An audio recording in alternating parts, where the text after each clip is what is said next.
Chapter 7. Dialectical Materialism. 1. Dialectics and Marxism. Dialectical materialism, as taught by Karl Marx and Friedrich Engels, is the most popular metaphysical doctrine of our age. It is today the official philosophy of the Soviet Empire and of all the schools of Marxism outside of this empire. It dominates the ideas of many people who do not consider themselves Marxians, and even of many authors and parties who believe they are anti-Marxians and anti-communists. It is this doctrine which most of our contemporaries have in mind when they refer to materialism and determinism. When Marx was a young man, two metaphysical doctrines whose teachings were incompatible with one another dominated German thought.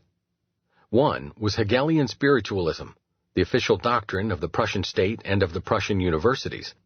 The other was materialism, the doctrine of the opposition bent upon a revolutionary overthrow of the political system of Metternich and of Christian orthodoxy as well as of private property.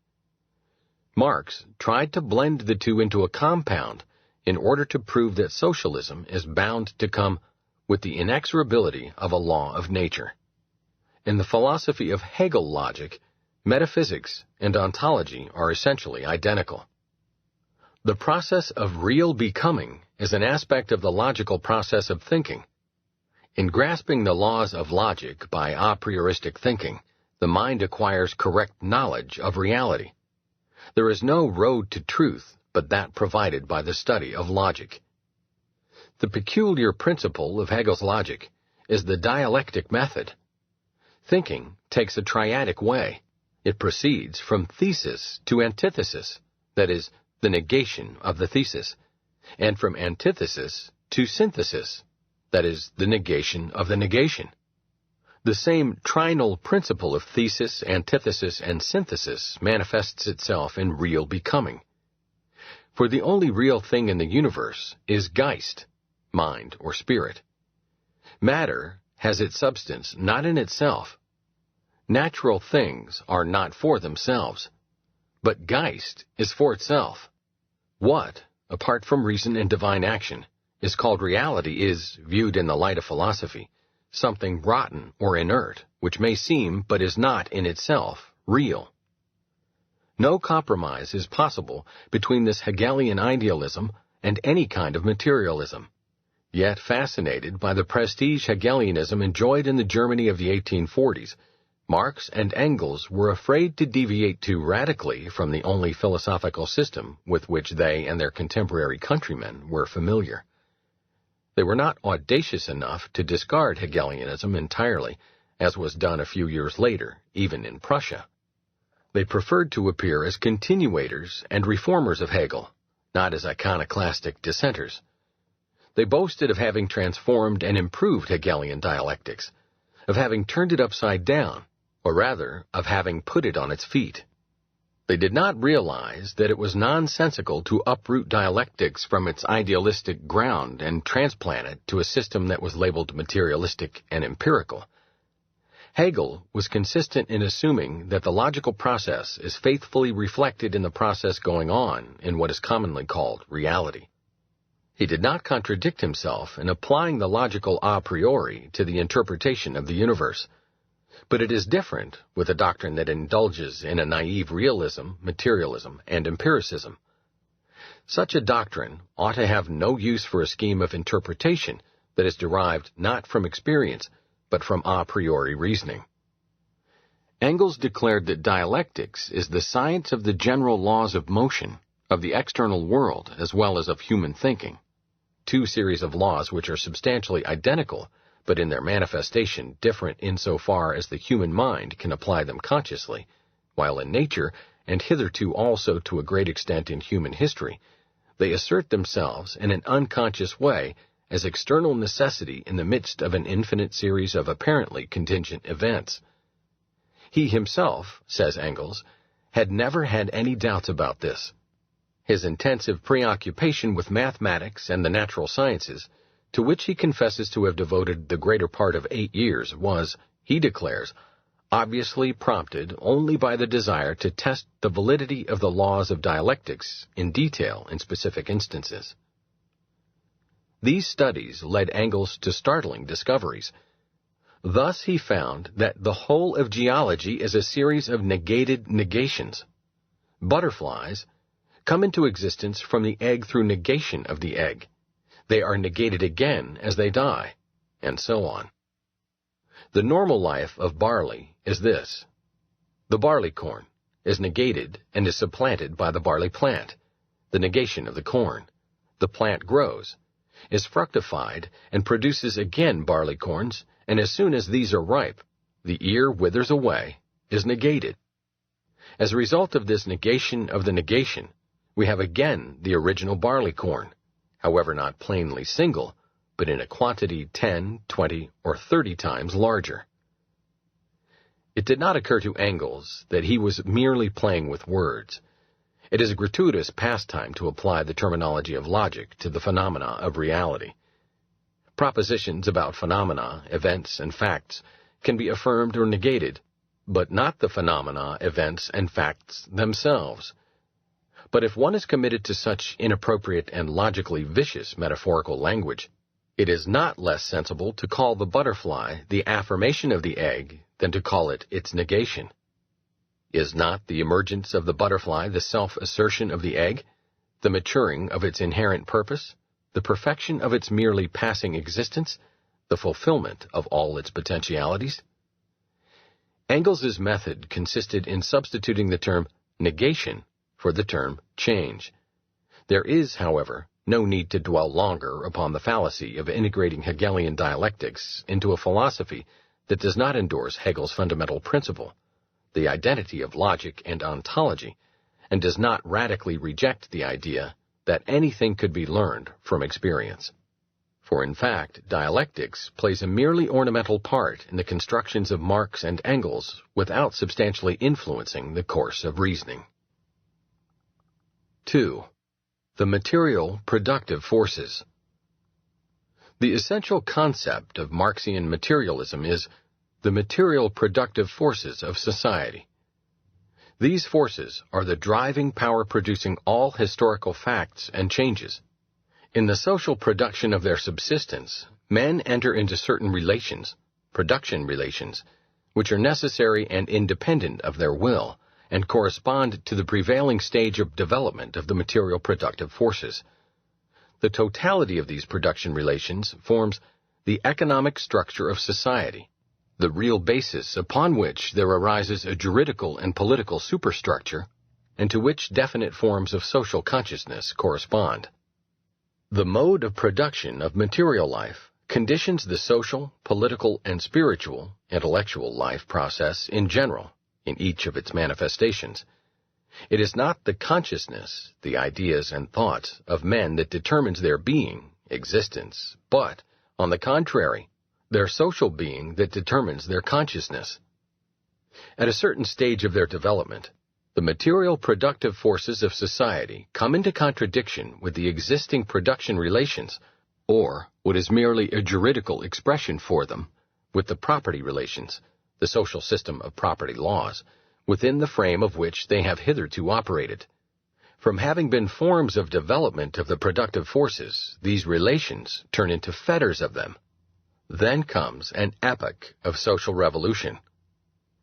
With the change in the economic foundation, the whole immense superstructure slowly or rapidly transforms itself.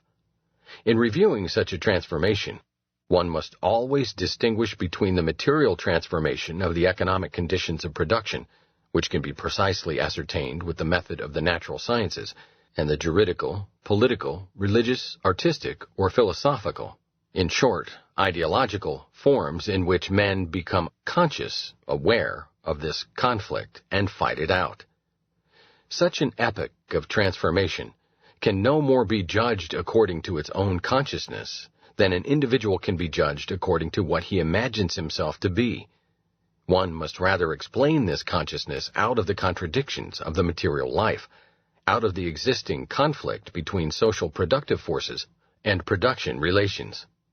No social formation ever disappears before all the productive forces have been developed for which its frame is broad enough.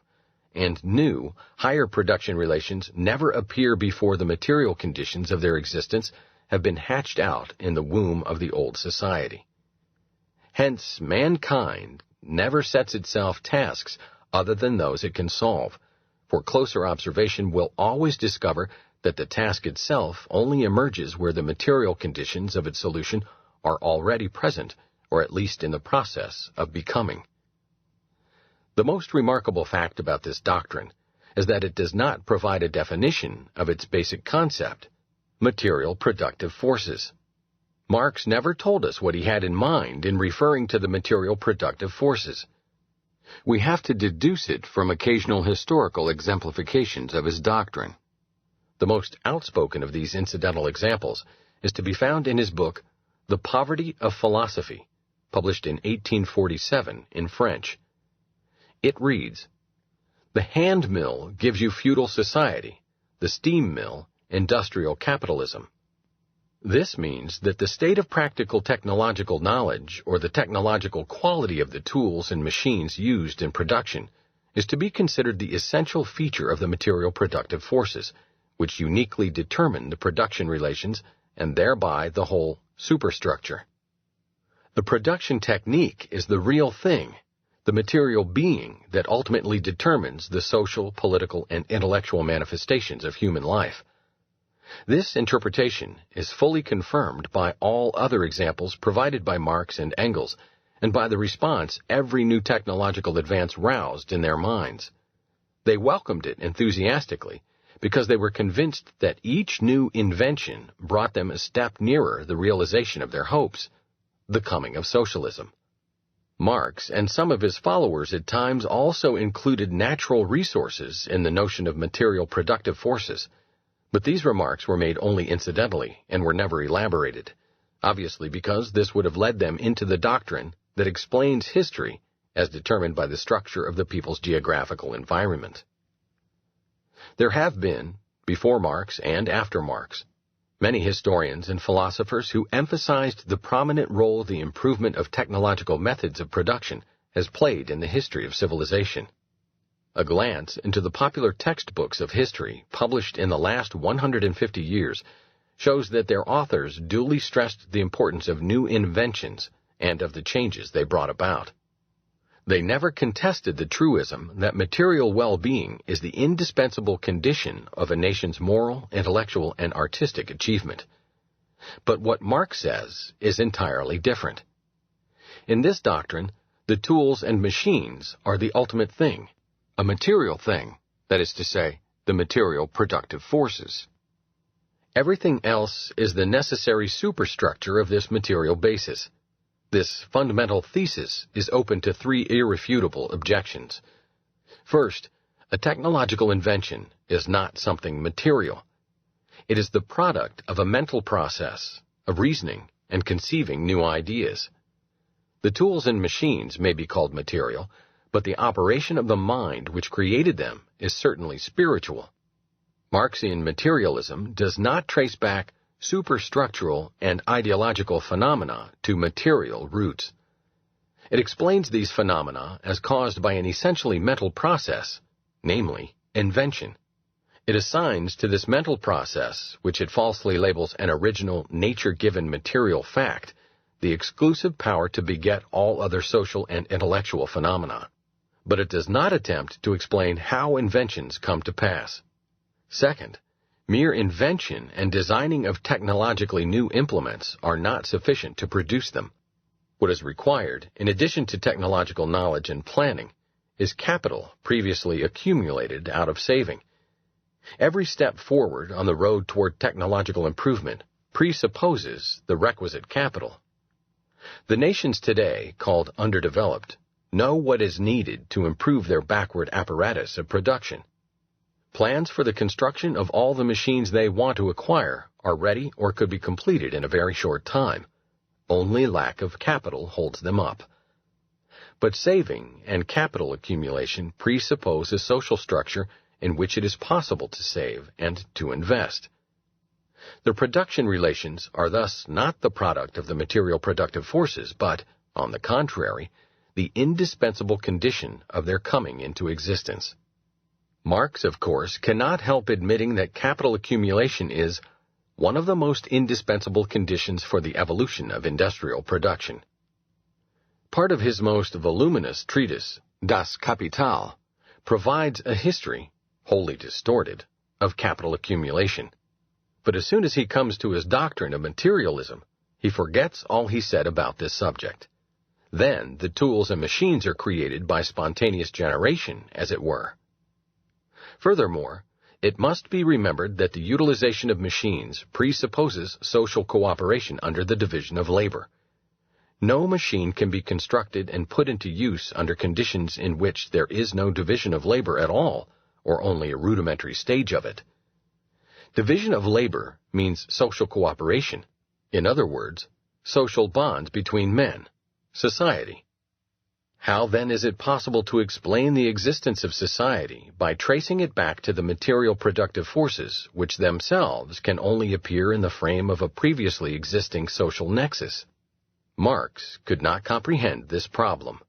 He accused Proudhon, who had described the use of machines as a consequence of the division of labor, of ignorance of history.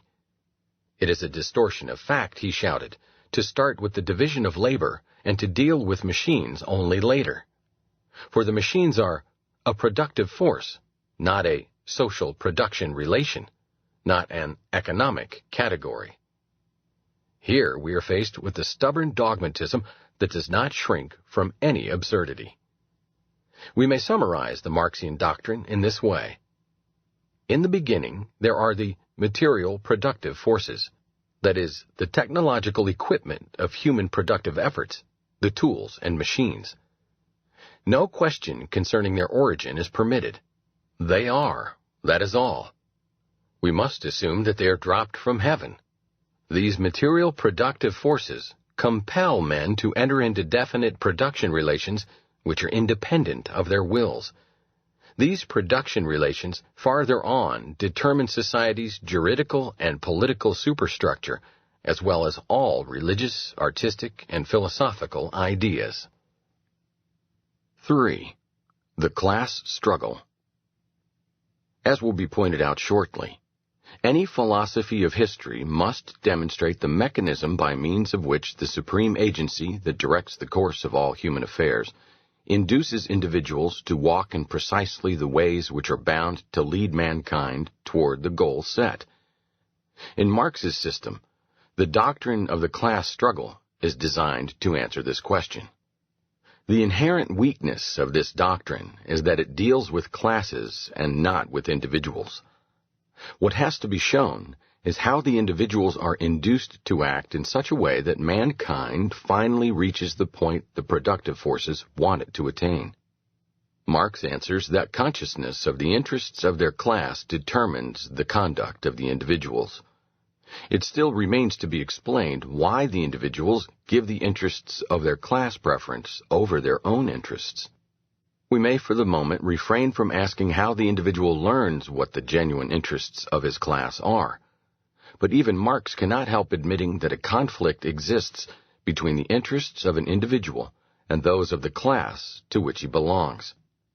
Thus we read in the Communist Manifesto, the organization of the proletarians into a class, and consequently into a political party, is at every instant again shattered by the competition between the workers themselves. He distinguishes between those proletarians who are class-conscious, that is, place the concerns of their class before their individual concerns, and those who are not. He considers it one of the objectives of a socialist party to awake to class consciousness those proletarians who are not spontaneously class-conscious. Marx obfuscated the problem by confusing the notions of caste and class. Where status and caste differences prevail, all members of every caste but the most privileged have one interest in common, namely, to wipe out the legal disabilities of their own caste.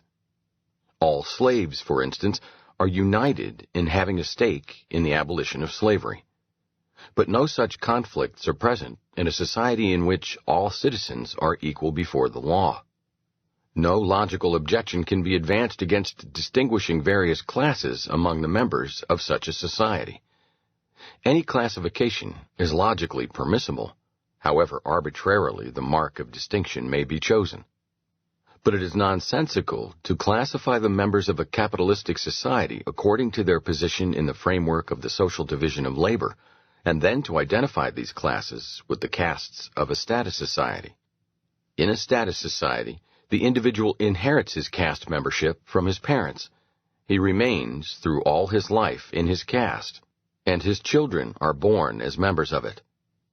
Only in exceptional cases can good luck raise a man into a higher caste. For the immense majority, birth unalterably determines their station in life. The classes which Marx distinguishes in a capitalistic society are different. Their membership is fluctuating. Class affiliation is not hereditary. It is assigned to each individual by a daily repeated plebiscite, as it were, of all the people. The public, in spending and buying, determines who should own and run the plants, who should play the parts in the theater performances, who should work in the factories and mines. Rich men become poor, and poor men rich.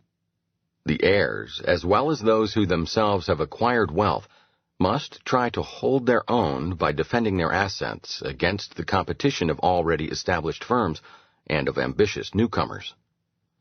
In the unhampered market economy, there are no privileges, no protection of vested interests, no barriers preventing anybody from striving after any prize. Access to any of the Marxian classes is free to everybody. The members of each class compete with one another.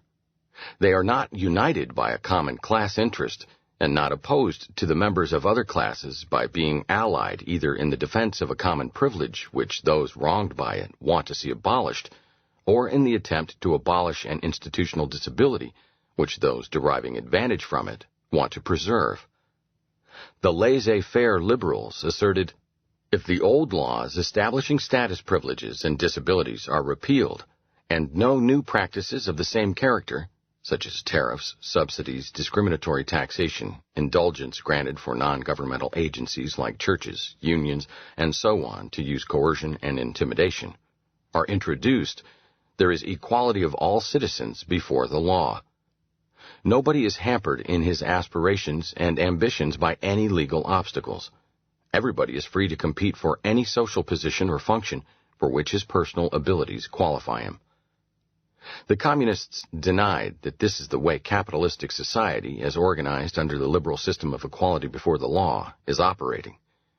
In their eyes, private ownership of the means of production conveys to the owners, the bourgeois or capitalists in Marx's terminology, a privilege virtually not different from those once accorded to the feudal lords. The bourgeois revolution has not abolished privilege and discrimination against the masses. It has, says the Marxian, merely supplanted the old ruling and exploiting class of noblemen by a new ruling and exploiting class, the bourgeoisie. The exploited class, the proletarians, did not profit from this reform. They have changed masters, but they have remained oppressed and exploited. What is needed is a new and final revolution, which in abolishing private ownership of the means of production will establish the classless society.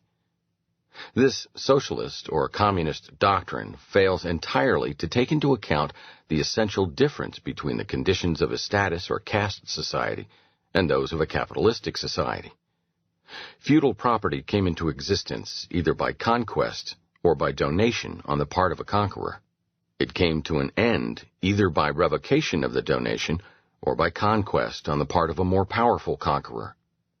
It was property by the grace of God, because it was ultimately derived from military victory, which the humility or conceit of the princes ascribed to special intervention of the Lord. The owners of feudal property did not depend on the market. They did not serve the consumers. Within the range of their property rights, they were real lords. But it is quite different with the capitalists and entrepreneurs of a market economy. They acquire and enlarge their property through the services they have rendered to the consumers. and they can retain it only by serving daily again in the best possible way. This difference is not eradicated by metaphorically calling a successful manufacturer of spaghetti the spaghetti king. Marx never embarked on the hopeless task of refuting the economist's description of the working of the market economy. Instead, he was eager to show that capitalism must in the future lead to very unsatisfactory conditions. He undertook to demonstrate that the operation of capitalism must inevitably result in the concentration of wealth in the possession of an ever-diminishing number of capitalists on the one hand, and in the progressive impoverishment of the immense majority on the other hand. In the execution of this task, he started from the spurious iron law of wages, according to which the average wage rate is that quantum of the means of subsistence which is absolutely required to enable the laborer to barely survive and to rear progeny. This alleged law has long since been entirely discredited, and even the most bigoted Marxians have dropped it. But even if one were prepared for the sake of argument to call the law correct, it is obvious that it can by no means serve as the basis of a demonstration that the evolution of capitalism leads to progressive impoverishment of the wage earners. If wage rates under capitalism are always so low that for psychological reasons they cannot drop any further without wiping out the whole class of wage earners, it is impossible to maintain the thesis of the Communist Manifesto that the laborer sinks deeper and deeper with the progress of industry. Like all Marx's other arguments, this demonstration is contradictory and self-defeating. Marx boasted of having discovered the imminent laws of capitalist evolution. The most important of these laws he considered the law of progressive impoverishment of the wage-earning masses. It is the operation of this law that brings about the final collapse of capitalism and the emergence of socialism. When this law is seen to be spurious, the foundation is pulled from under both Marx's system of economics and his theory of capitalist evolution.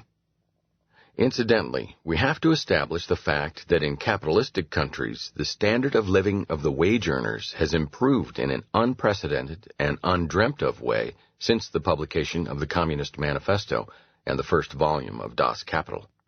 Marx misrepresented the operation of the capitalist system in every respect. The corollary of the alleged progressive impoverishment of the wage earners is the concentration of all riches in the hands of a class of capitalist exploiters whose membership is continually shrinking. In dealing with this issue, Marx failed to take into account the fact that the evolution of big business units does not necessarily involve the concentration of wealth in a few hands. The big business enterprises are almost without exception corporations, precisely because they are too big for single individuals to own them entirely. The growth of business units has far outstripped the growth of individual fortunes. The assets of a corporation are not identical with the wealth of its shareholders. A considerable part of these assets, the equivalent of preferred stock and bonds issued and of loans raised, belong virtually, if not in the sense of the legal concept of ownership, to other people, namely, to owners of bonds and preferred stock, and to creditors. Where these securities are held by savings banks and insurance companies, and these loans were granted by such banks and companies, the virtual owners are the people who have claims against them. Also, the common stock of a corporation is, as a rule, not concentrated in the hands of one man. The bigger the corporation, as a rule, the more widely its shares are distributed. Capitalism is essentially mass production to fill the needs of the masses. But Marx always labored under the deceptive conception that the workers are toiling for the sole benefit of an upper class of idle parasites. He did not see that the workers themselves consume by far the greater part of all the consumer's goods turned out. The millionaires consume an almost negligible part of what is called the national product. All branches of big business cater directly or indirectly to the needs of the common man. The luxury industries never develop beyond small-scale or medium-sized units. The evolution of big business is in itself proof of the fact that the masses and not the nabobs are the main consumers. Those who deal with the phenomenon of big business under the rubric concentration of economic power fail to realize that economic power is vested in the buying public on whose patronage the prosperity of the factories depends. In his capacity as buyer, the wage earner is the customer who is always right. But Marx declares that the bourgeoisie is incompetent to assure an existence to its slave within his slavery. Marx deduced the excellence of socialism from the fact that the driving force of historical evolution, the material productive forces, is bound to bring about socialism. As he was engrossed in the Hegelian brand of optimism, there was to his mind no further need to demonstrate the merits of socialism. It was obvious to him that socialism, being a later stage of history than capitalism, was also a better stage. It was sheer blasphemy to doubt its merits. What was still left to show was the mechanism by means of which nature brings about the transition from capitalism to socialism. Nature's instrument is the class struggle. As the workers sink deeper and deeper with the progress of capitalism, as their misery, oppression, slavery, and degradation increase, they are driven to revolt, and the rebellion establishes socialism. The whole chain of this reasoning is exploded by the establishment of the fact that the progress of capitalism does not pauperize the wage earners increasingly, but, on the contrary, improves their standard of living. Why should the masses be inevitably driven to revolt when they could get more and better food, housing and clothing, cars and refrigerators, radio and television sets, nylon and other synthetic products? Even if, for the sake of argument, we were to admit that the workers are driven to rebellion, why should their revolutionary upheaval aim just at the establishment of socialism? The only motive which could induce them to ask for socialism would be the conviction that they themselves would fare better under socialism than under capitalism. But Marxists, anxious to avoid dealing with the economic problems of a socialist commonwealth, did nothing to demonstrate the superiority of socialism over capitalism, apart from the circular reasoning that runs, socialism is bound to come as the next stage of historical evolution. Being a later stage of history than capitalism, it is necessarily higher and better than capitalism. Why is it bound to come? Because the laborers, doomed to progressive impoverishment under capitalism, will rebel and establish socialism. But what other motive could impel them to aim at the establishment of socialism than the conviction that socialism is better than capitalism? And this preeminence of socialism is deduced by Marx from the fact that the coming of socialism is inevitable. The circle is closed. In the context of the Marxian doctrine, the superiority of socialism is proved by the fact that the proletarians are aiming at socialism. What the philosophers, the utopians, think does not count. What matters is the idea of the proletarians, the class that history has entrusted with the task of shaping the future. The truth is that the concept of socialism did not originate from the proletarian mind. No proletarian or son of a proletarian contributed any substantial idea to the socialist ideology. The intellectual fathers of socialism were members of the intelligentsia, scions of the bourgeoisie. Marx himself was the son of a well-to-do lawyer. He attended a German gymnasium, the school all Marxians and other socialists denounce as the main offshoot of the bourgeois system of education, and his family supported him through all the years of his studies. He did not work his way through the university. He married the daughter of a member of the German nobility. His brother-in-law was Prussian Minister of the Interior and, as such, head of the Prussian police. In his household served a maid, Helene de Muth, who never married and who followed the Marx ménage in all its shifts of residence, the perfect model of the exploited slavey whose frustration and stunted sex life have been repeatedly depicted in the German social novel. Friedrich Engels was the son of a wealthy manufacturer and himself a manufacturer. He refused to marry his mistress, Mary, because she was uneducated and of low descent. After the death of Mary, Engels took her sister Lizzie as mistress.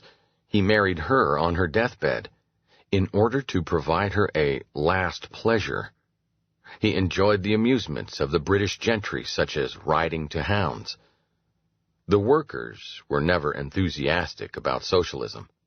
They supported the union movement whose striving after higher wages Marx despised as useless.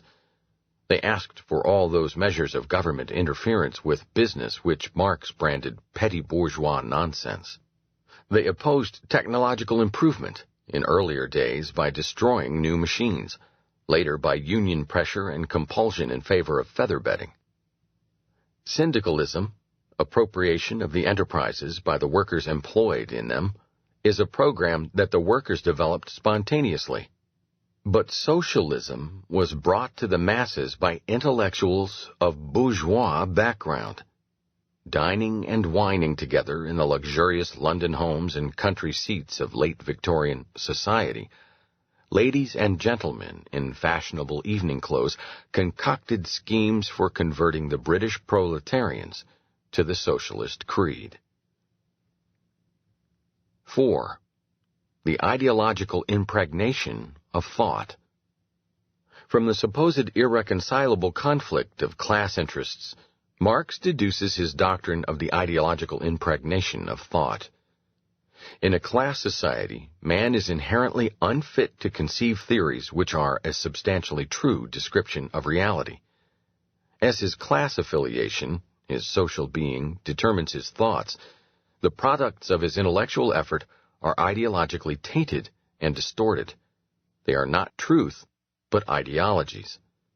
An ideology, in the Marxian sense of the term, is a false doctrine which, however, precisely on the account of its falsity, serves the interests of the class from which its author stems. We may omit here dealing with many aspects of this ideology doctrine.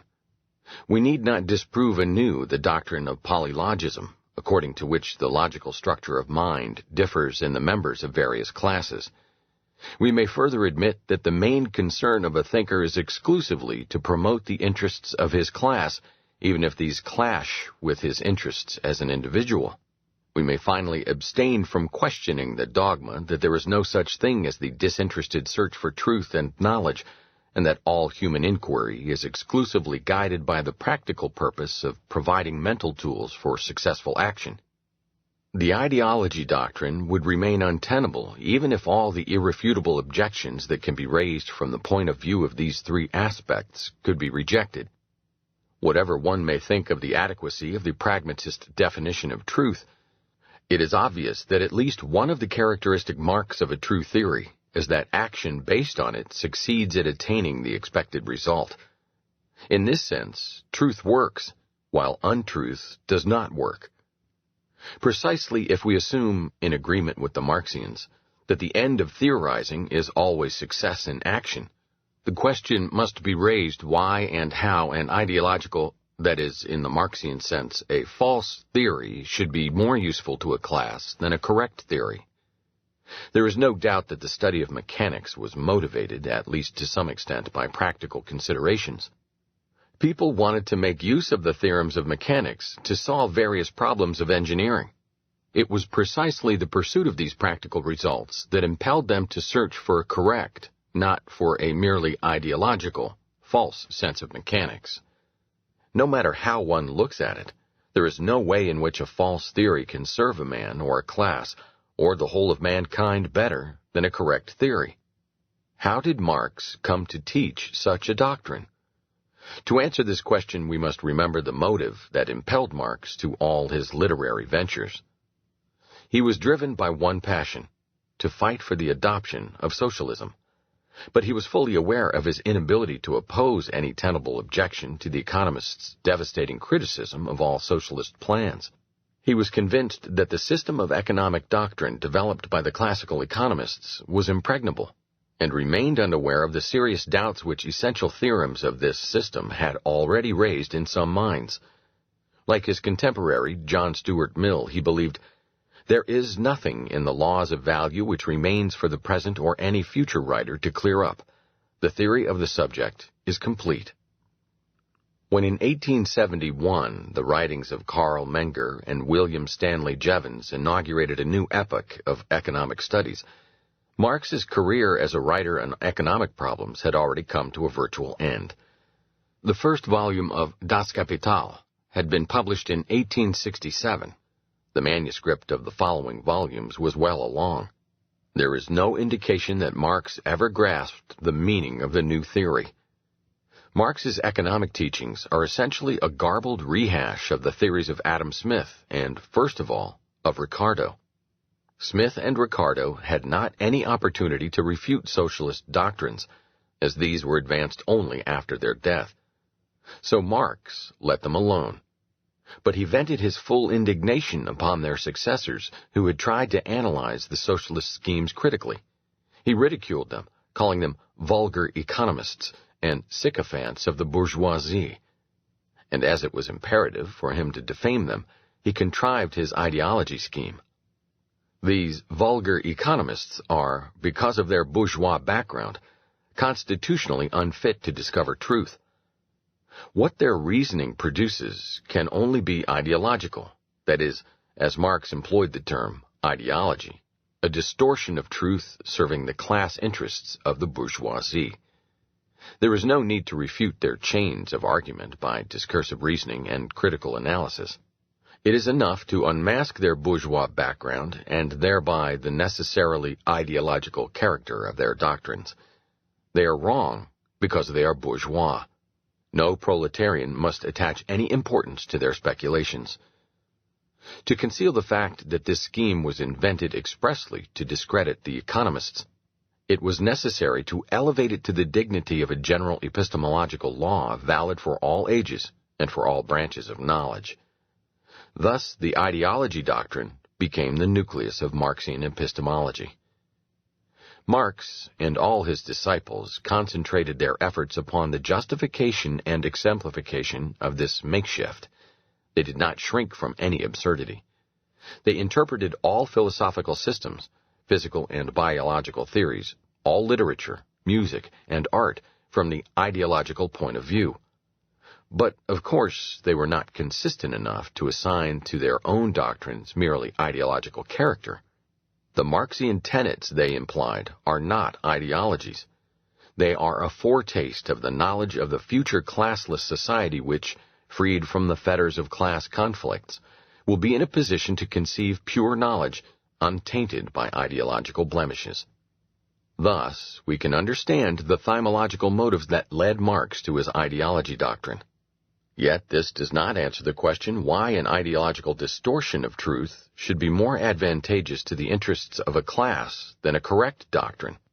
Marx never ventured to explain this, probably aware that any attempt to would entangle him in an inextricable jumble of absurdities and contradictions. There is no need to emphasize the ridiculousness of contending that an ideological, physical, chemical, or therapeutical doctrine could be more advantageous for any class or individual than a correct one. One may pass over in silence the declarations of the Marxians concerning the ideological character of the theories developed by the bourgeois Mendel, Hertz, Planck, Heisenberg, and Einstein. It is sufficient to scrutinize the alleged ideological character of bourgeois economics. As Marx saw it, their bourgeois background impelled the classical economists to develop a system from which a justification of the unfair claims of the capitalist exploiters must logically follow. In this he contradicts himself, as he drew from the same system just the opposite conclusions. These theorems of the classical economists from which the apparent justification of capitalism could be deduced were the theorems which Marx attacked most furiously. That the scarcity of the material factors of production on which man's well-being depends is an inevitable nature-given condition of human existence. That no system of society's economic organization could create a state of abundance in which to everybody could be given according to his needs. That the recurrence of periods of economic depressions is not inherent in the very operation of an unhampered market economy, but, on the contrary, the necessary outcome of governments interfering with business with the spurious aim of lowering the rate of interest and making business boom by inflation and credit expansion. But, we must ask, of what use, from the very Marxian point of view, could such a justification of capitalism be for the capitalists? They themselves did not need any justification for a system which, according to Marx, while wronging the workers, was beneficial to themselves. They did not need to quiet their own consciences, since, again according to Marx, every class is remorseless in the pursuit of its own selfish class interests. Neither is it, from the point of view of the Marxian doctrine, permissible to assume that the service which the ideological theory, originating from a false consciousness, and therefore distorting the true state of affairs, rendered to the exploiting class was to beguile the exploited class and to make it pliable and subservient, and thereby to preserve, or at least to prolong, the unfair system of exploitation. For, according to Marx, the duration of a definite system of production relations does not depend on any spiritual factors. It is exclusively determined by the state of the material productive forces. If the material productive forces change, the production relations, that is, the property relations, and the whole ideological superstructure must change too. This transformation cannot be accelerated by any human effort. For, as Marx said, no social formation ever disappears before all the productive forces are developed for which it is broad enough, and new higher production relations never appear before the material conditions of their existence have been hatched out in the womb of the old society. This is by no means merely an incidental observation of Marx. It is one of the essential points of his doctrine. It is the theorem on which he based his claim to call his own doctrine scientific socialism, as distinguished from the merely utopian socialism of his predecessors. The characteristic mark of the utopian socialists, as he saw it, was that they believed that the realization of socialism depends on spiritual and intellectual factors. You have to convince people that socialism is better than capitalism, and then they will substitute socialism for capitalism. In Marx's eyes, this utopian creed was absurd. The coming of socialism in no way depends on the thoughts and wills of men. It is an outgrowth of the development of the material productive forces. When the time is fulfilled and capitalism has reached its maturity, socialism will come. It can appear neither earlier nor later. The bourgeois may contrive the most cleverly elaborated ideologies. In vain. They cannot delay the day of the breakdown of capitalism. Perhaps some people, intent upon salvaging the Marxian ideology concept, would argue this way. The capitalists are ashamed of their role in society. They feel guilty at being robber barons, usurers, and exploiters, and pocketing profits. They need a class ideology in order to restore their self-assertion. But why should they blush? There is, from the point of view of the Marxian doctrine, nothing in their conduct to be ashamed of. Capitalism, in the Marxian view, is an indispensable stage in the historical evolution of mankind. It is a necessary link in the succession of events which finally results in the bliss of socialism. The capitalists, in being capitalists, are merely tools of history. They execute what, according to the preordained plan for mankind's evolution, must be done. They comply with the eternal laws which are independent of the human will. They cannot help acting the way they do. They do not need any ideology, any false consciousness, to tell them that they are right. They are right in the light of the Marxian doctrine. If Marx had been consistent, he would have exhorted the workers, "Don't blame the capitalists. In exploiting you, they do what is best for yourselves. They are paving the way for socialism." However one may turn the matter, one cannot discover any reason why an ideological distortion of truth should be more useful to the bourgeoisie than a correct theory. 5. The conflict of ideologies. Class consciousness, says Marx, produces class ideologies.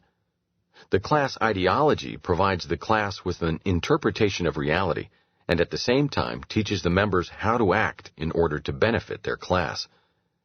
The content of the class ideology is uniquely determined by the historical stage of the development of the material productive forces and by the role the class concerned plays in this stage of history. The ideology is not an arbitrary brainchild. It is the reflection of the thinker's material class condition as mirrored in his head. It is therefore not an individual phenomenon, conditional upon the thinker's fancy. It is enjoined upon the mind by reality, that is, by the class situation of the man who thinks. It is consequently identical with all members of the class. Of course, not every class comrade is an author and publishes what he has thought, but all writers belonging to the class conceive the same ideas, and all other members of the class approve of them. There is no room left in Marxism for the assumption that the various members of the same class could seriously disagree in ideology. There exists for all members of the class only one ideology. If a man expresses opinions at variance with the ideology of a definite class, that is because he does not belong to the class concerned. There is no need to refute his ideas by discursive reasoning. It is enough to unmask his background and class affiliation. This settles the matter. But if a man whose proletarian background and membership in the workers' class cannot be contested diverges from the correct Marxian creed, he is a traitor.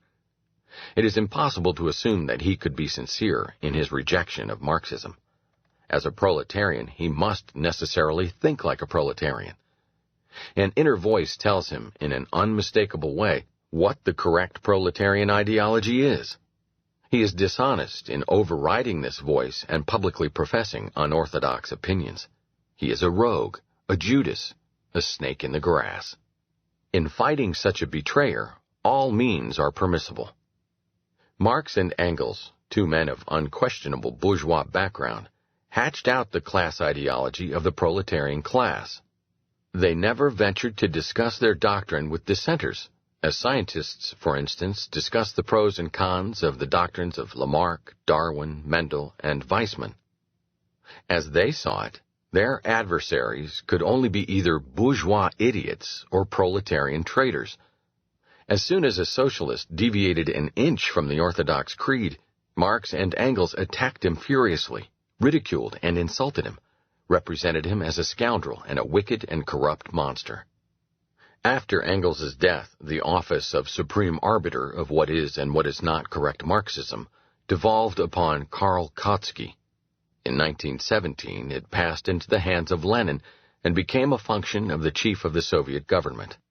While Marx, Engels, and Kautsky had to content themselves with assassinating the character of their opponents, Lenin and Stalin could assassinate them physically.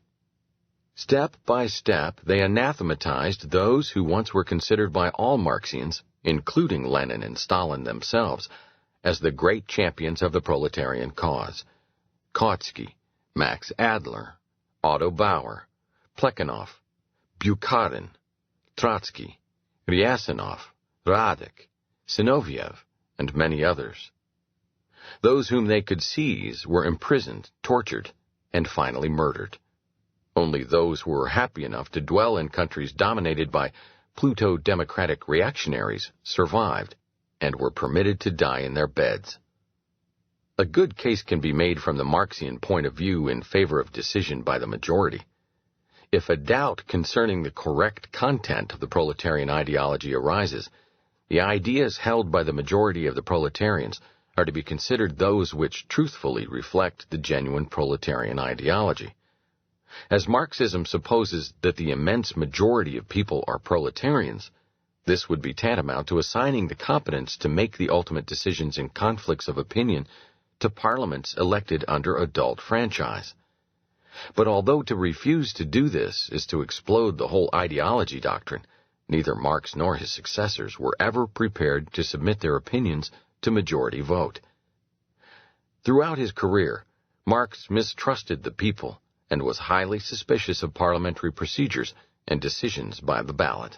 He was enthusiastic about the Paris Revolution of June 1848, in which a small minority of Parisians rebelled against the government supported by a parliament elected under a universal manhood suffrage. The Paris Commune of the spring of 1871, in which again Parisian socialists fought against the regime duly established by the overwhelming majority of the French people's representatives, was still more to his liking. Here he found his ideal of the dictatorship of the proletariat, the dictatorship of a self-appointed band of leaders, realized. He tried to persuade the Marxian parties of all countries of Western and Central Europe to base their hopes not upon election campaigns, but upon revolutionary methods. In this regard, the Russian communists were his faithful disciples. The Russian parliament, elected in 1917 under the auspices of the Lenin government by all adult citizens, had, in spite of the violence offered to the voters by the ruling party, less than 25% communist members. 3/4 of the people had voted against the communists, but Lenin dispersed the parliament by force of arms and firmly established the dictatorial rule of a minority. The head of the Soviet power became the supreme pontiff of the Marxian sect. His title to this office is derived from the fact that he had defeated his rivals in a bloody civil war. As the Marxians do not admit that differences of opinion can be settled by discussion and persuasion or decided by majority vote, no solution is open but civil war. The mark of the good ideology, that is, the ideology adequate to the genuine class interests of the proletarians, is the fact that its supporters succeeded in conquering and liquidating their opponents. 6. Ideas and interests. Marx assumes tacitly that the social condition of a class uniquely determines its interests, and that there can be no doubt what kind of policy best serves these interests. The class does not have to choose between various policies. The historical situation enjoins upon it a definite policy. There is no alternative.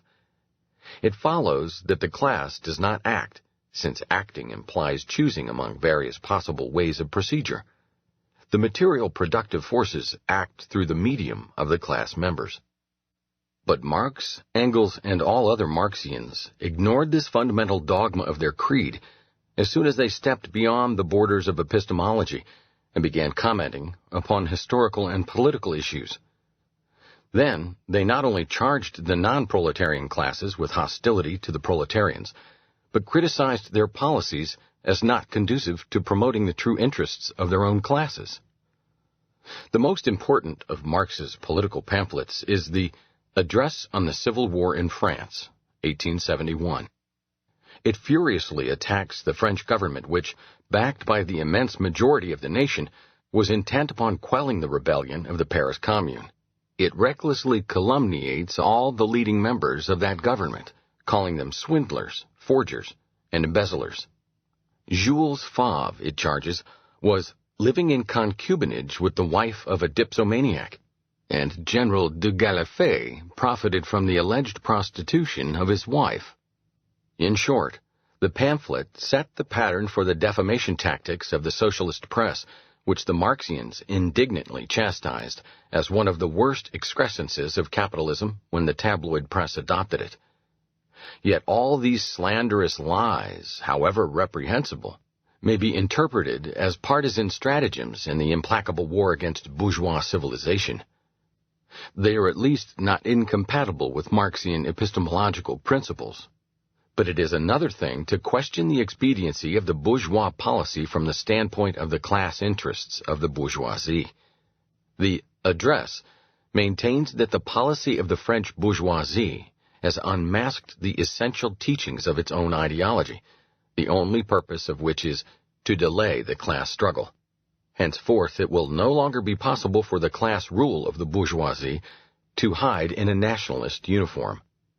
Henceforth, there will no longer be any question of peace or armistice between the workers and their exploiters. The battle will be resumed again and again, and there can be no doubt about the final victory of the working men. It must be noted that these observations were made with regard to a situation in which the majority of the French people had only to choose between unconditional surrender to a small minority of revolutionaries or fighting them. Neither Marx nor anybody else had ever expected that the majority of a nation would yield without resistance to armed aggression on the part of a minority. Still more important is the fact that Marx, in these observations, ascribes to the policies adopted by the French bourgeoisie a decisive influence upon the course of events. In this, he contradicts all his other writings. In the Communist Manifesto, he had announced the implacable and relentless class struggle without any regard to the defense tactics the bourgeois may resort to. He had deduced the inevitability of this struggle from the class situation of the exploiters and that of the exploited. There is no room in the Marxian system for the assumption that the policies adopted by the bourgeoisie could in any way affect the emergence of the class struggle and its outcome. If it is true that one class, the French bourgeoisie of 1871, was in a position to choose between alternative policies and through its decision to influence the course of events, the same must be true also of other classes in other historical situations. Then, all the dogmas of Marxian materialism are exploded. Then it is not true that the class situation teaches a class what its genuine class interests are and what kind of policy best serves these interests. It is not true that only such ideas as are conducive to the real interests of a class meet with approval on the part of those who direct the policies of the class. It may happen that different ideas direct those policies and thus get an influence upon the course of events. But then it is not true that what counts in history are only interests, and that ideas are merely an ideological superstructure, uniquely determined by these interests. It becomes imperative to scrutinize ideas in order to sift those which are really beneficial to the interests of the class concerned from those which are not. It becomes necessary to discuss conflicting ideas with the methods of logical reasoning. The makeshift by means of which Marx wanted to outlaw such dispassionate weighing of the pros and cons of definite ideas breaks down. The way toward an examination of the merits and demerits of socialism, which Marx wanted to prohibit as unscientific, is reopened. Another important address of Marx was his paper of 1865, Value, Price, and Profit. In this document, Marx criticizes the traditional policies of the labor unions. They should abandon their conservative motto, a fair day's wages for a fair day's work, and ought to inscribe on their banner the revolutionary watchword, abolition of the wages system. This is obviously a controversy about which kind of policy best serves the class interests of the workers. Marx, in this case, deviates from his usual procedure of branding all his proletarian opponents traitors. He implicitly admits that there can prevail dissent even among honest and sincere champions of the class interests of the workers, and that such differences must be settled by debating the issue. Perhaps, on second thought, he himself discovered that the way he had dealt with the problem involved was incompatible with all his dogmas, for he did not have printed this paper, which he had read on June 26, 1865, in the General Council of the International Workingmen's Association. It was first published in 1898 by one of his daughters. But the theme we are scrutinizing is not Marx's failure to cling consistently to his own doctrine and his lapses into ways of thinking incompatible with it. We have to examine the tenability of the Marxian doctrine and must therefore turn to the peculiar connotation the term interests has in the context of this doctrine. Every individual, and for that matter every group of individuals, aims in acting at the substitution of a state of affairs that suits him better for a state of affairs that he considers less satisfactory. Without any regard to the qualification of these two states of affairs from any other point of view, we may say in this sense that he pursues his own interests. But the question of what is more desirable and what is less is decided by the acting individual. It is the outcome of choosing among various possible solutions. It is a judgment of value. It is determined by the individual's ideas about the effects these various states may have upon his own well-being. But it ultimately depends upon the value he attaches to these anticipated effects. If we keep this in mind, it is not sensible to declare that ideas are a product of interests. Ideas tell a man what his interests are. At a later date, looking upon his past actions, the individual may form the opinion that he has erred, and that another mode of acting would have served his own interests better. But this does not mean that at the critical instant in which he acted he did not act according to his interests. He acted according to what he, at that time, considered would serve his interests best. If an unaffected observer looks upon another man's action, he may think, "This fellow errs. What he does will not serve what he considers to be his interest. Another way of acting would be more suitable for attaining the ends he aims at." In this sense, a historian can say today, or a judicious contemporary could say in 1939, "In invading Poland, Hitler and the Nazis made a mistake. The invasion harmed what they considered to be their interests." Such criticism is sensible so long as it deals only with the means and not with the ultimate ends of an action. The choice of ultimate ends is a judgment of value solely dependent on the judging individual's valuation. All that another man can say about it is, "I would have made a different choice." If a Roman had said to a Christian doomed to be lacerated by wild beasts in the circus, "You will best serve your interests by bowing down and worshiping the statue of our divine emperor," the Christian would have answered, "My prime interest is to comply with the precepts of my creed." But Marxism, as a philosophy of history claiming to know the ends which men are bound to aim at, employs the term interests with a different connotation. The interests it refers to are not those chosen by men on the ground of judgments of value. They are the ends the material productive forces are aiming at. These forces aim at the establishment of socialism. They use the proletarians as a means for the realization of this end. The superhuman material productive forces pursue their own interests independently of the will of mortal men.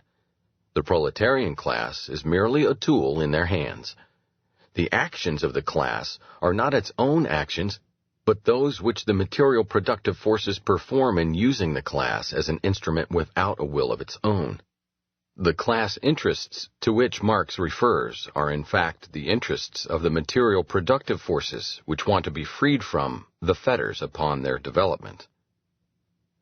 Interests of this kind, of course, do not depend upon the ideas of ordinary men. They are determined exclusively by the ideas of the man Marx, who generated both the phantom of the material productive forces and the anthropomorphic image of their interests. In the world of reality, life, and human action, there is no such thing as interests independent of ideas preceding them temporally and logically. What a man considers his interest is the result of his ideas. If there is any sense in the proposition that the interests of the proletarians would be best served by socialism, it is this: the ends which the individual proletarians are aiming at will be best achieved by socialism. Such a proposition requires proof. It is vain to substitute for such a proof the recourse to an arbitrarily contrived system of philosophy, of history. All this could never occur to Marx because he was engrossed by the idea that human interests are uniquely and entirely determined by the biological nature of the human body. Man, as he saw it, is exclusively interested in the procurement of the largest quantity of tangible goods. There is no qualitative, only a quantitative problem in the supply of goods and services. Wants do not depend on ideas, but solely on physiological conditions. Blinded by this preconception, Marx ignored the fact that one of the problems of production is to decide what kind of goods are to be produced. With animals and with primitive men on the verge of starvation, it is certainly true that nothing counts but the quantity of edible things they can secure. There is no need to point out that conditions are entirely different for men, even for those in the earliest stages of civilization. Civilized man is faced with the problem of choosing among the satisfactions of various needs and among various modes of satisfying the same need. His interests are diversified and are determined by the ideas that influence his choosing. One does not serve the interests of a man who wants a new coat by giving him a pair of shoes, or those of a man who wants to hear a Beethoven symphony by giving him admission to a boxing match. It is ideas that are responsible for the fact that the interests of people are disparate. Incidentally, it may be mentioned that this misconstruing of human wants and interests prevented Marx and other socialists from comprehending the distinction between freedom and slavery, between the condition of a man who himself decides how to spend his income and that of a man whom a paternal authority supplies with those things which, as the authority thinks, he needs. In the market economy, the consumers choose and thereby determine the quantity and the quality of the goods produced. Under socialism, the authority takes care of these matters. In the eyes of Marx and the Marxians, there is no substantial difference between these two methods of want satisfaction. It is of no consequence who chooses, the paltry individual for himself or the authority for all its subjects. They fail to realize that the authority does not give its wards what they want to get, but what, according to the opinion of the authority, they ought to get. If a man who wants to get the Bible gets the Koran instead, he is no longer free. But even if for the sake of argument we were to admit that there is uncertainty neither concerning the kind of goods people are asking for, nor concerning the most expedient technological methods of producing them, there remains the conflict between interests in the short run and those in the long run. Here again the decision depends on ideas.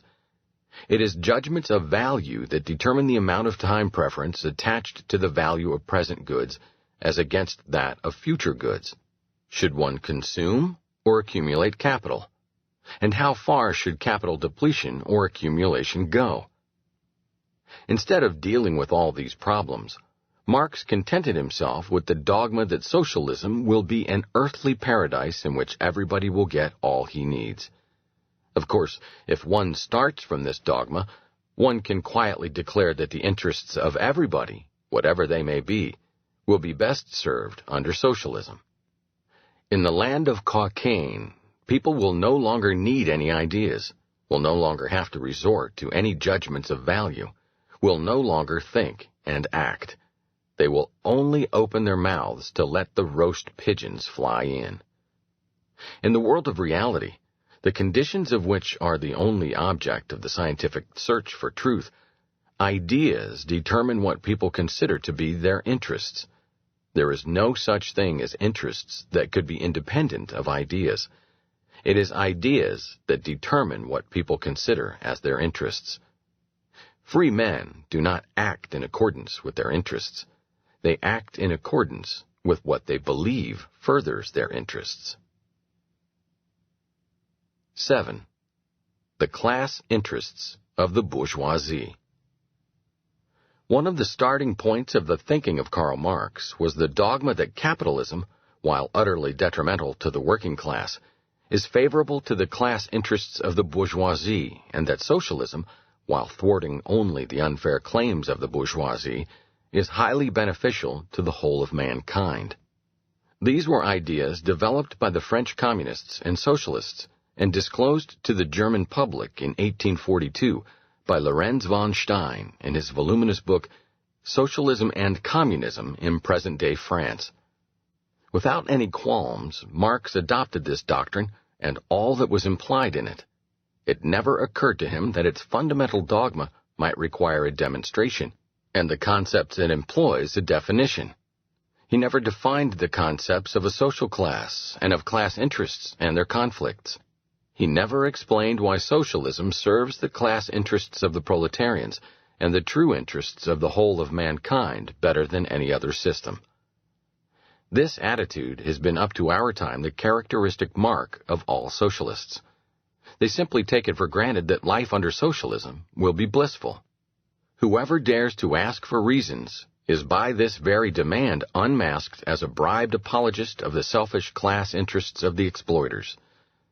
The Marxian philosophy of history teaches that what brings about the coming of socialism is the operation of the immanent laws of capitalistic production itself. With the inexorability of a law of nature, capitalistic production begets its own negation. As no social formation ever disappears before all the productive forces are developed for which it has room, capitalism must run its full course before the time comes for the emergence of socialism. The free evolution of capitalism, not upset by any political interference, is therefore, from the Marxian point of view, highly beneficial to the, we would have to say, rightly understood or long-term class interests of the proletarians.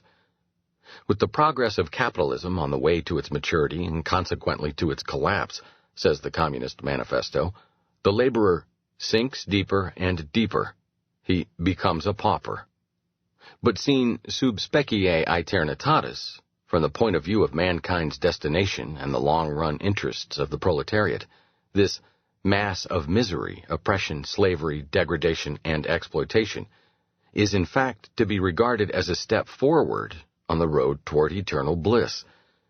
It appears, therefore, not only vain but manifestly contrary to the rightly understood interests of the working class to indulge in necessarily futile attempts to improve the wage earner's conditions through reforms within the framework of capitalism. Hence, Marx rejected labor union endeavors to raise wage rates and to shorten the hours of work. The most orthodox of all Marxian parties, the German Social Democrats, voted in the 80s in the Reichstag against all measures of Bismarck's famous Sozialpolitik, including its most spectacular feature, Social Security. Likewise, in the opinion of the Communists, the American New Deal was just a foredoomed scheme to salvage dying capitalism by postponing its breakdown, and thereby the appearance of the socialist millennium. If employers oppose what is commonly called pro-labor legislation, they are consequently not guilty of fighting what Marx considered to be the true interests of the proletarian class. On the contrary, in virtually freeing economic evolution from the fetters by means of which ignorant petty bourgeois, bureaucrats, and such utopian and humanitarian pseudo-socialists as the Fabians plan to slow it down, they are serving the cause of labor and socialism. The very selfishness of the exploiters turns into a boon for the exploited and for the whole of mankind. Would not Marx, if he had been able to follow his own ideas to their ultimate logical consequences, have been tempted to say, with Mandeville, private vices, public benefits, or, with Adam Smith, that the rich are led by an invisible hand, in such a way that they, without intending it, without knowing it, advance the interest of the society? However, Marx was always anxious to bring his reasoning to an end before the point beyond which its inherent contradictions would have become manifest. In this regard, his followers copied their master's attitude. The bourgeois, both capitalists and entrepreneurs, say these inconsistent disciples of Marx, are interested in the preservation of the laissez-faire system. They are opposed to all attempts to alleviate the lot of the most numerous, most useful, and most exploited class of men. They are intent upon stopping progress. They are reactionaries, committed to the, of course, hopeless task of turning history's clock back. Whatever one may think of these passionate effusions, repeated daily by newspapers, politicians, and governments, one cannot deny that they are incompatible with the essential tenets of Marxism. From a consistent Marxian point of view, the champions of what is called pro-labor legislation are reactionary petty bourgeois, while those whom the Marxians call labor baiters are progressive harbingers of the bliss to come. In their ignorance of all business problems, the Marxians fail to see that the present-day bourgeois, those who are already wealthy capitalists and entrepreneurs, are in their capacity as bourgeois not selfishly interested in the preservation of laissez-faire. Under laissez-faire, their eminent position is daily threatened anew by the ambitions of impecunious newcomers. Laws that put obstacles in the way of talented upstarts are detrimental to the interests of the consumers, but they protect those who have already established their position in business against the competition of intruders. In making it more difficult for a businessman to reap profit and in taxing away the greater part of the profits made, they prevent the accumulation of capital by newcomers and thus remove the inducement that impels old firms toward the utmost exertion in serving the customers. Measures sheltering the less efficient against the competition of the more efficient and laws that aim at reducing or confiscating profits are, from the Marxian point of view, conservative, nay, reactionary. They tend to prevent technological improvement and economic progress, and to preserve inefficiency and backwardness. If the New Deal had started in 1900 and not in 1933, the American consumer would have been deprived of many things today provided by industries which grew in the first decades of the century from insignificant beginnings to national importance and mass production. The culmination of this misconstruction of industrial problems is the animosity displayed against big business and against the efforts of smaller concerns to become bigger. Public opinion, under the spell of Marxism, considers bigness one of the worst vices of business and condones every scheme devised to curb or to hurt big business by government action. There is no comprehension of the fact that it is solely bigness in business which makes it possible to supply the masses with all those products the present-day American common man does not want to do without. Luxury goods for the few can be produced in small shops. Luxury goods for the many require big business. Those politicians, professors, and union bosses who curse big business are fighting for a lower standard of living. They are certainly not furthering the interests of the proletarians. And they are, precisely also from the point of view of the Marxian doctrine, ultimately enemies of progress and of improvement of the conditions of the workers. 8. The critics of Marxism. The materialism of Marx and Engels differs radically from the ideas of classical materialism. It depicts human thoughts, choices, and actions as determined by the material productive forces, tools, and machines. Marx and Engels failed to see that tools and machines are themselves products of the operation of the human mind. Even if their sophisticated attempts to describe all spiritual and intellectual phenomena, which they call superstructural, as produced by the material productive forces had been successful, they would only have traced these phenomena back to something which in itself is a spiritual and intellectual phenomenon. Their reasoning moves in a circle. Their alleged materialism is in fact no materialism at all. It provides merely a verbal solution of the problems involved. Occasionally, even Marx and Engels were aware of the fundamental inadequacy of their doctrine. When Engels, at the grave of Marx, summed up what he considered to be the quintessence of his friend's achievements, he did not mention the material productive forces at all. Said Engels, "As Darwin discovered the law of evolution of organic nature, Marx discovered the law of mankind's historical evolution.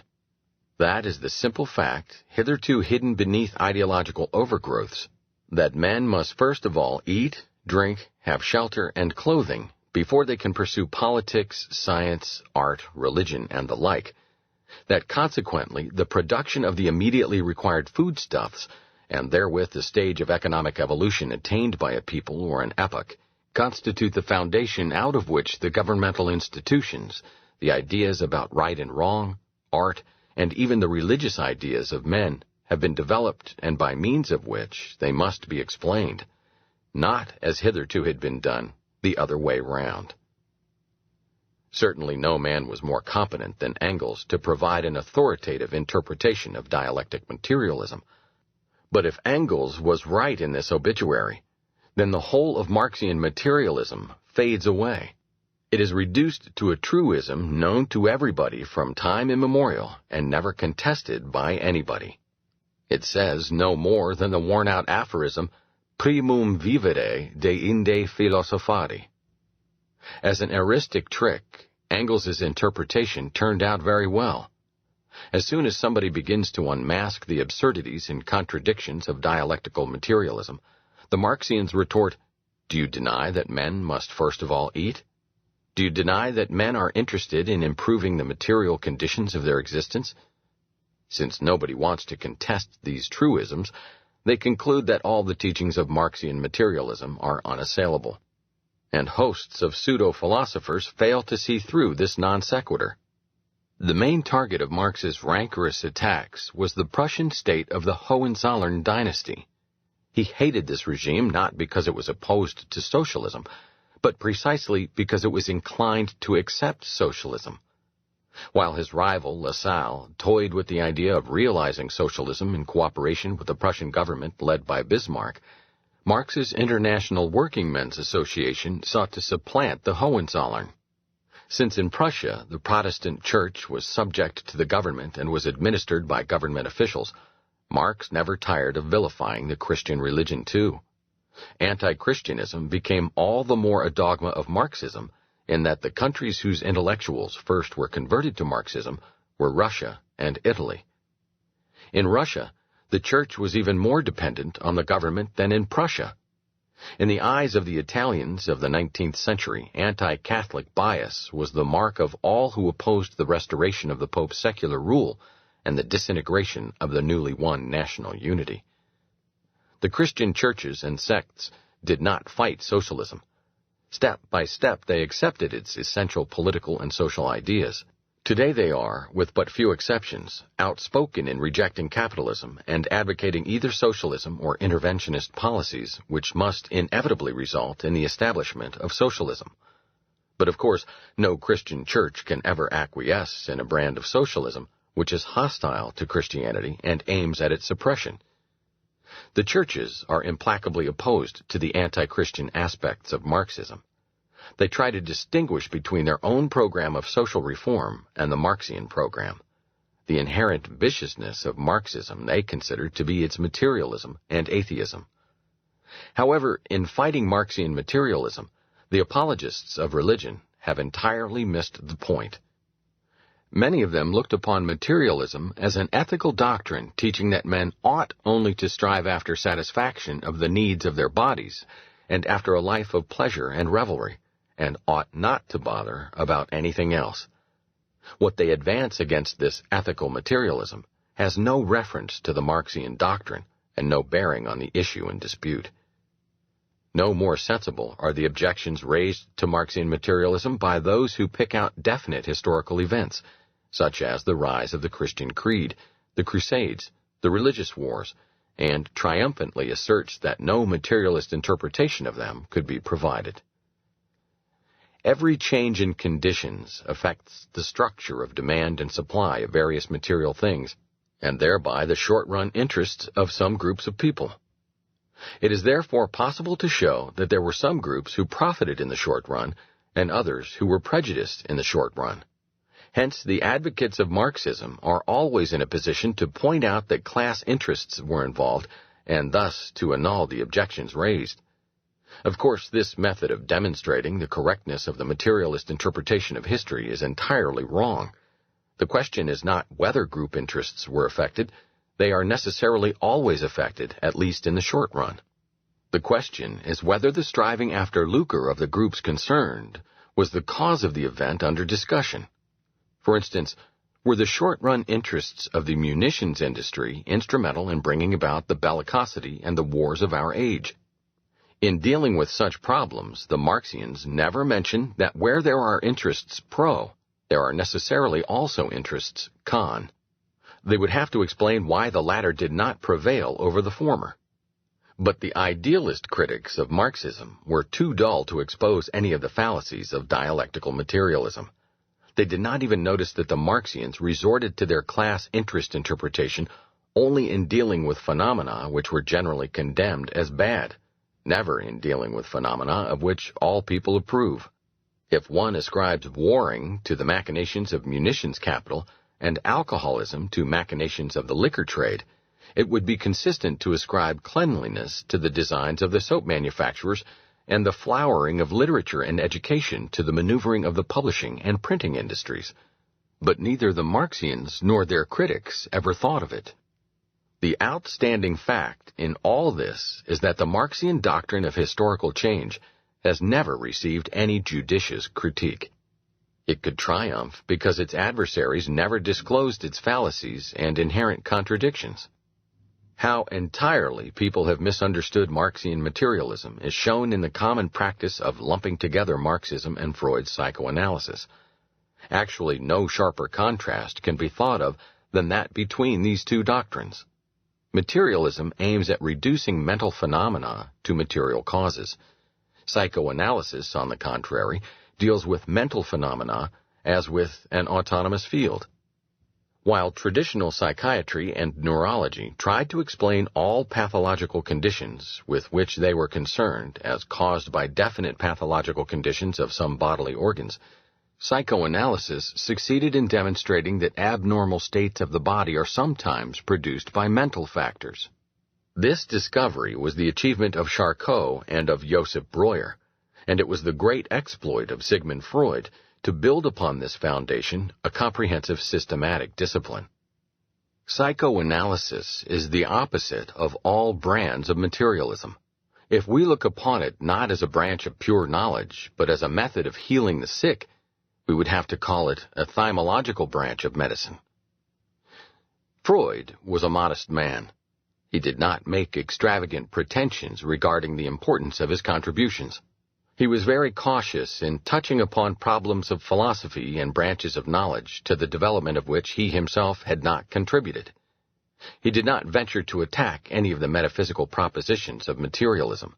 He even went so far as to admit that one day science may succeed in providing a purely physiological explanation of the phenomena psychoanalysis deals with. Only so long as this does not happen, psychoanalysis appeared to him scientifically sound and practically indispensable.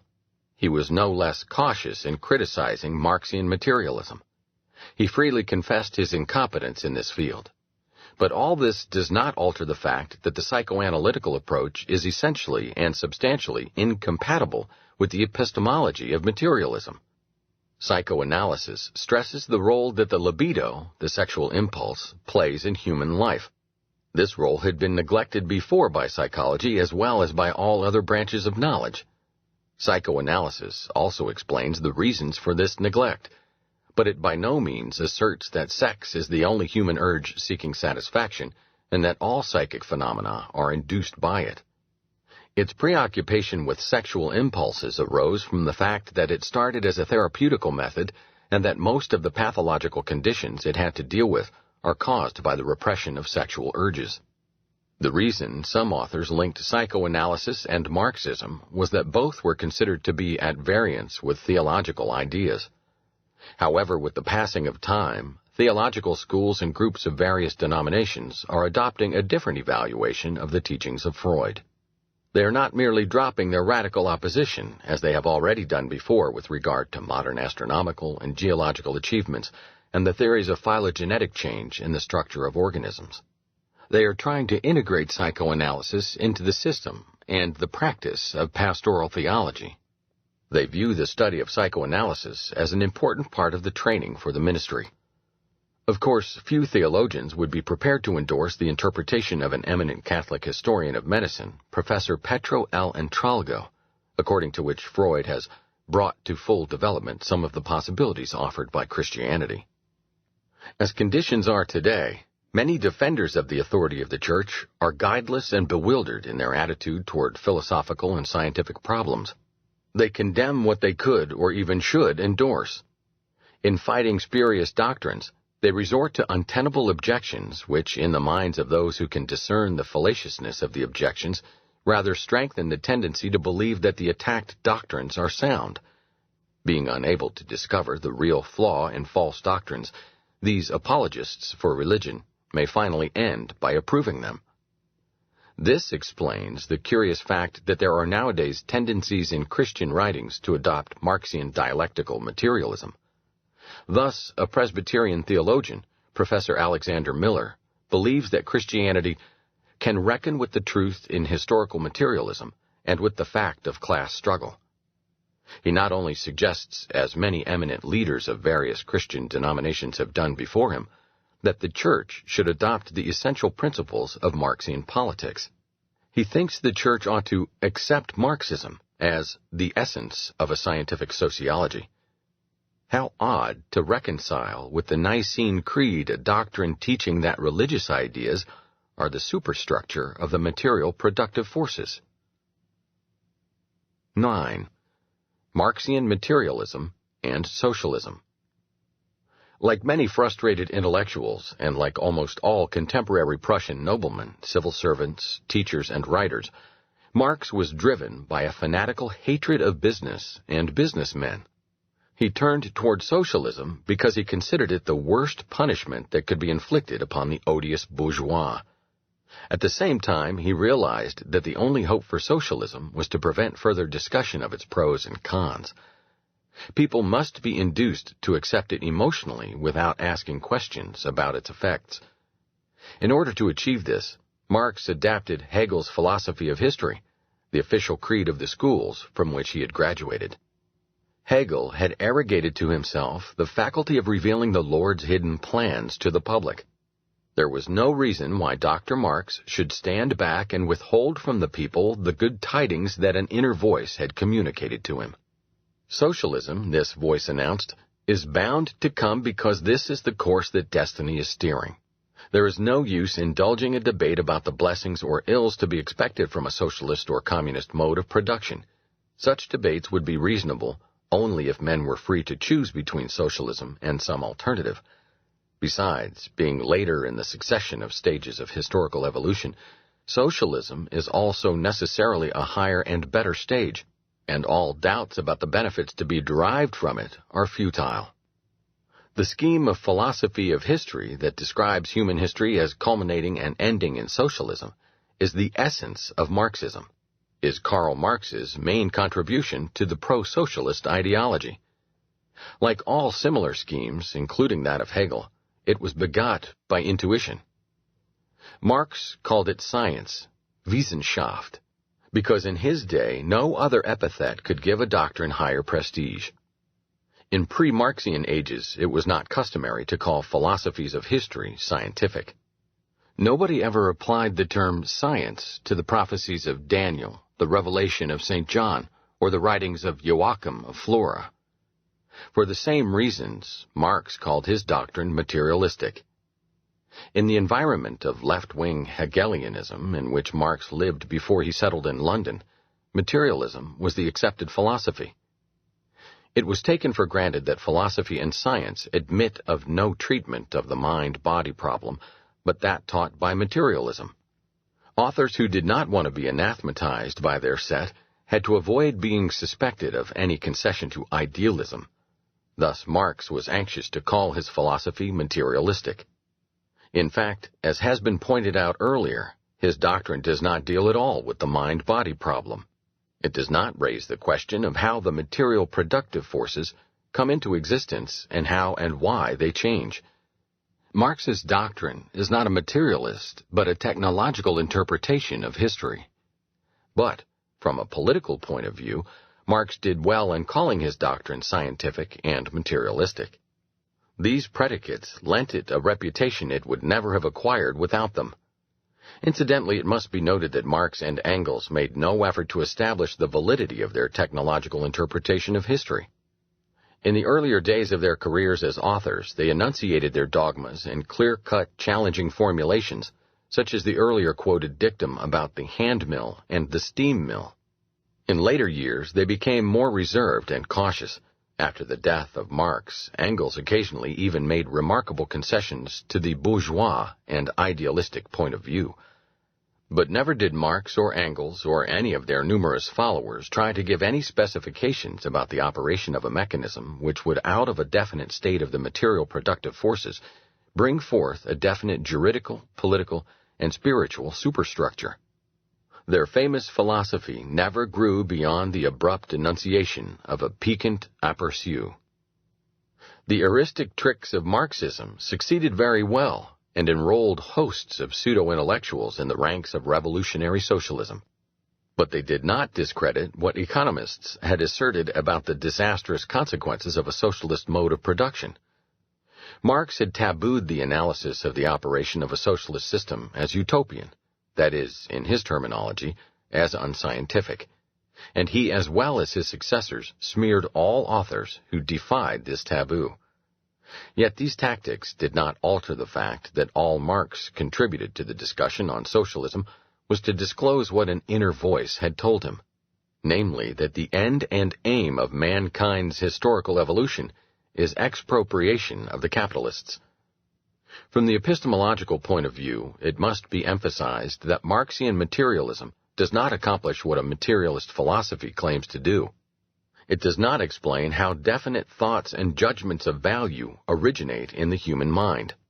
The exposure of an untenable doctrine is not tantamount to confirmation of a doctrine conflicting with it. There is need to state this obvious fact because many people have forgotten it. The refutation of dialectical materialism implies, of course, invalidation of the Marxian vindication of socialism. but it does not demonstrate the truth of the assertions that socialism is unrealizable, that it would destroy civilization and result in misery for all, and that its coming is not inevitable. These propositions can be established only by economic analysis. Marx and all those who sympathize with his doctrines have been aware that an economic analysis of socialism will show the fallacy of the pro-socialist arguments. The Marxists cling to historical materialism and stubbornly refuse to listen to its critics because they want socialism for emotional reasons.